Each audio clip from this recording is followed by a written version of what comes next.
गलती दिल छू लेने वाली कहानी।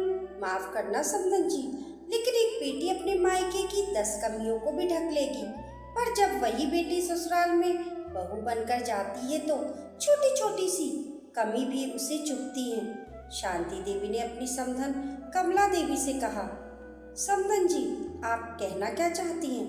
क्या अब मेरी बेटी मुझे अपनी परेशानी भी ना बताए? हमने तो कभी अपनी बेटी नेहा को कमियों में नहीं पाला, हमेशा उसकी इच्छा उसके बोलने से पहले पूरी की है। कमला देवी तुनकते हुए बोली, जरूर की होगी समधन जी, मैं कब मना कर रही हूँ? आखिर माता पिता अपने बच्चों के लिए बेहतर ही करते हैं। पर बताइए, क्या कभी आपको कोई कमी नहीं हुई?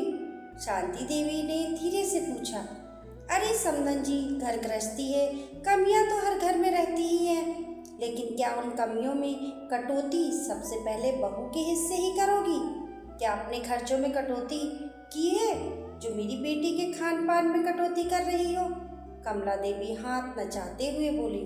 उनकी बातें सुनकर शांति देवी चुप हो गई।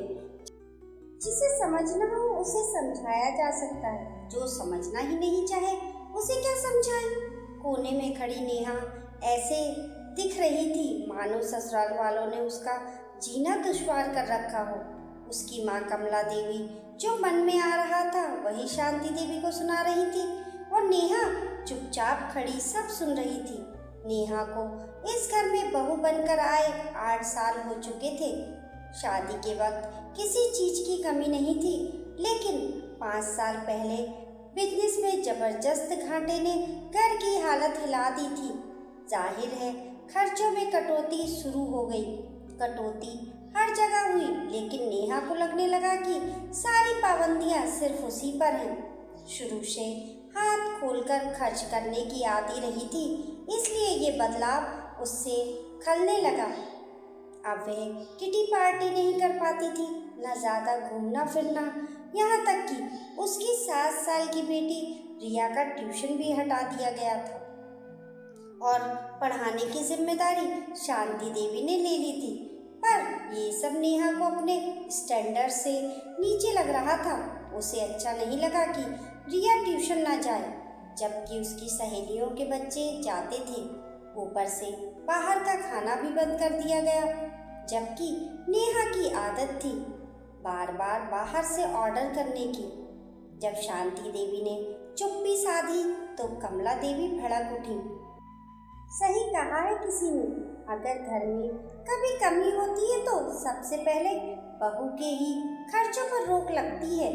मेरी बेटी मुझ पर बोझ नहीं है, आज भी उसे खिला पिला सकती हूँ। ले जा रही हूँ मैं अपनी बच्ची को, आप ही संभालिए अपना घर।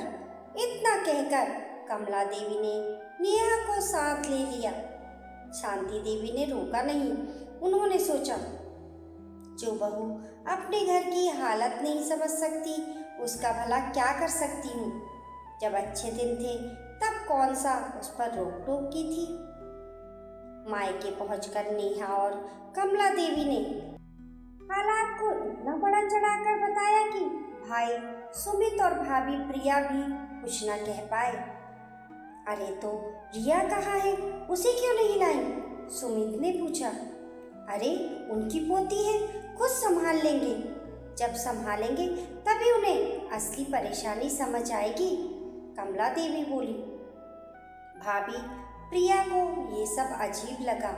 वह जानती थी कि शांति देवी इतनी बुरी नहीं है, पर उसने कुछ नहीं कहा। बाद में सुमित ने शांति देवी को फोन किया और पूरी सच्चाई जानी। सुमित बोला, हे भगवान, ससुराल की आर्थिक स्थिति कमजोर क्या हुई? दीदी सब छोड़ छाड़ कर आ गई, जबकि हमारा घर तो हमेशा से मध्यम वर्गीय है। मुझे तो दीदी का बर्ताव सही नहीं लग रहा। अगले दिन सुबह जब प्रिया ने नाश्ते में पोहा बनाए तो नेहा ने नाक भों सिकोड़ लिए और बाहर से खाना मंगा लिया। 5 दिन में वे कई बार ऐसा कर चुकी थी। सुमित ने टोक दिया, दीदी तुम घर का खाना खाती भी हो या फिर सिर्फ बाहर से ही मंगवाती रहती हो? भैया आपको पता है ना मुझे क्या पसंद है, फिर मेरी सास की तरह रोक टोक क्यों कर रहे हो? नेहा तुमकी, क्यों टोक रहे हो उसे?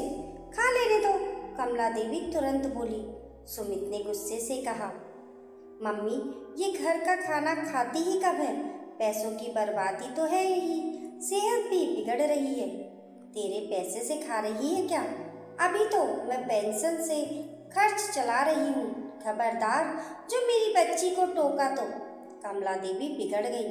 तभी प्रिया बोली, मम्मी जी बात पैसों की नहीं है, बात सही गलत की है।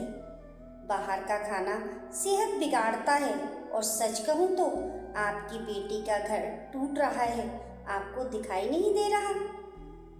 कमला देवी ने गुस्से में कहा, बहू तुझे ज़्यादा बोलने की ज़रूरत नहीं है। मेरी बेटी है, मैं उसका सही गलत जानती हूँ। आज मेरी बेटी परेशानी में है तो उसका साथ दूंगी।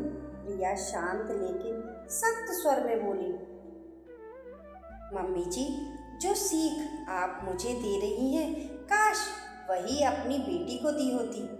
दीदी पढ़ी लिखी हैं, चाहे तो हालात संभाल सकती हैं, पर वो भाग आई और आप उनका साथ देकर उन्हें और बिगाड़ रही हैं।